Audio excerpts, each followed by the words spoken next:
नमस्कार, आपण पाहत आहात क्राईम अंकुश न्यूज। एसीएस हॉस्पिटल सोलापूर येथे अवघ्या 9 महिन्यांच्या बाळावर पीडीए डिव्हाइस क्लोजर आणि लातूर येथील 91 वर्षीय ज्येष्ठ नागरिकावर EAVI ही अतिजटिल हृदय शस्त्रक्रिया यशस्वीरित्या पार पडली। या दोन्ही शस्त्रक्रिया आंतरराष्ट्रीय तंत्रज्ञानाचा वापर करून तज्ञ डॉक्टर सिद्धांत गांधी व डॉक्टर राहुल कारिमुंगी यांच्या मार्गदर्शनाखाली करण्यात आल्या। 91 वर्षीय रुग्णाची हृदय झडप पायातील रक्तवाहिनी मार्गे बदलण्यात आली। रुग्णाची तब्येत अत्यंत गंभीर असूनही उपचारांना उत्तम प्रतिसाद मिळाला, तर 6 मिलीमीटर छिद्र असलेल्या केवळ 4 किलो वजनाच्या बाळावर 70% कमी खर्चात जटिल शस्त्रक्रिया यशस्वीरित्या करण्यात आली।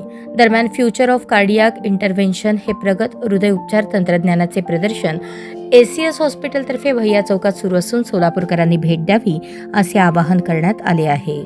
तर आज प्रेस कॉन्फरन्स बोलवायचं महत्त्वाचं कारण म्हणजे मागच्या 2 महिन्यात आपण असे 4 वेगवेगळ्या प्रकारचे गुंतागुंतीचे शस्त्रक्रिया केलेल्या आहेत, जे की लहान वयाच्या म्हणजे 9 महिन्याच्या बाळापासून ते 91 वर्षाच्या वृद्ध पेशंट असतात त्यांना पण हृदयाचं ऑपरेशन झालेलं आहे आणि तेही सक्सेसफुली झालेलं आहे, यशस्वीरित्या पार पाडलेलं आहे।